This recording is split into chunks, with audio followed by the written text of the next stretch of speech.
Jason, should Cap's sincerity still be questioned? 100%. And I think it's fair game.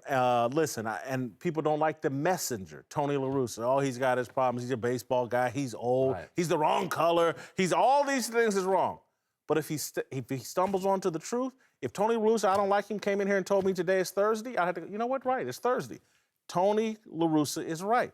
This kid was about Instagram models, tattoos, his abs, and building up the Colin Kaepernick brand until the very moment he loses his starting quarterback job. And now he's out here and he's Martin Luther Cornrow. And he's got cornrows, he's Allen Iverson, he's Angela Davis. I don't buy it. I don't care who gets uncomfortable with it. I don't care, oh, he's raising awareness for this or that. Tony La Russa, if he has a right to kneel down and make during the national anthem and make people uncomfortable, Tony La Russa has a right to air out his thoughts and make people uncomfortable. No, I've said, I think the interesting part about this whole situation is I'm interested in, I never even thought about that.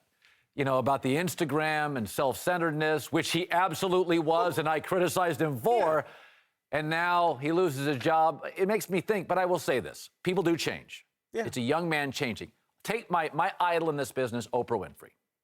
The way she's run her business. She was in cow. I didn't Oprah's your idol. That's great. So she was a newscaster. Yep. Then she got into tabloids. Then she shifted into life-changing dialogue and shows. Oprah Winfrey, covered stories, tabloid crazy, into now she's the brand, not the news. Growth, maturity, evolution. Is it possible that we're criticizing a kid who's become what most kids, the goal of most of the kids is evolution, growth? That he is more socially aware. Heck, at 23 and at 33, I'm embarrassed by things I did at 23. I mean, seriously, I look back at 23 and think, man, you were a dope. You were rigid. You were stubborn. So could I argue, push back, though I did buy some of yours, that Kaepernick's just growing up? Hey, listen, I thought a lot of dumb things when I was young. And I did a lot of dumb things when I was young.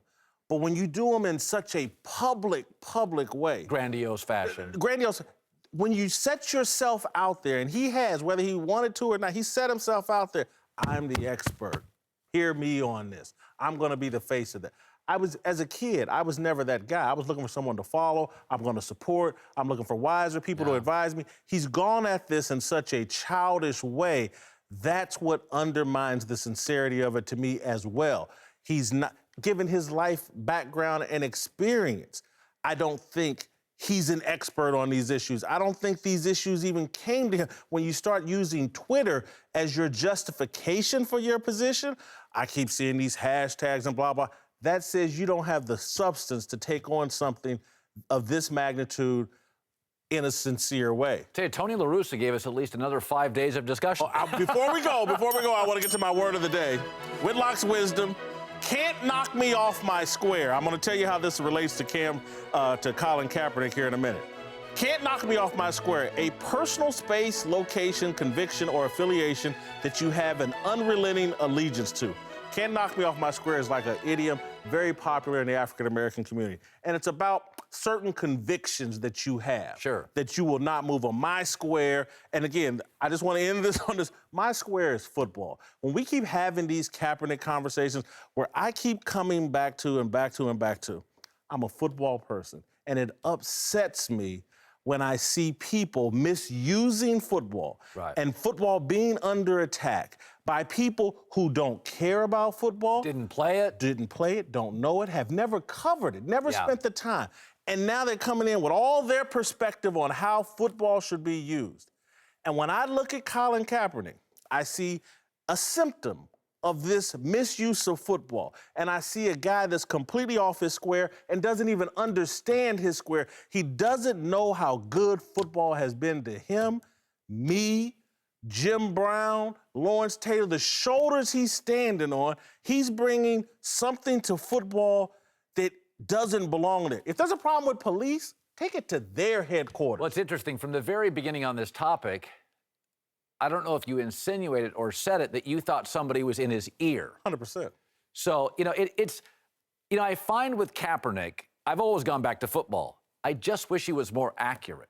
I would keep him on the team because of the Niners. So many things, just like games themselves, could be different. If Blaine Gabbert was as good as we thought, Kaepernick wouldn't be in the league. Nobody else would pick him up, and Chip Kelly wouldn't need him. This story, like the games themselves, could play out so many different ways, and that's why it keeps extending.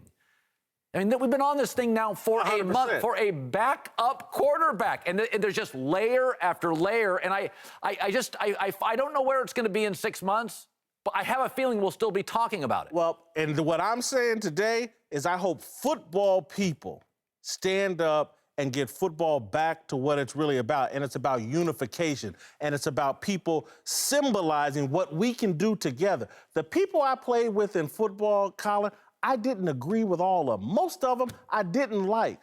But we put our differences aside, we found common ground, and together we corrected our problems at Warren Central High School, at Ball State University, and achieved goals. That's the message of a football player. Football is unique in America. With regulated violence, UFC, you're by yourself. But in football, it's the only sport where you absolutely need another person for your personal safety.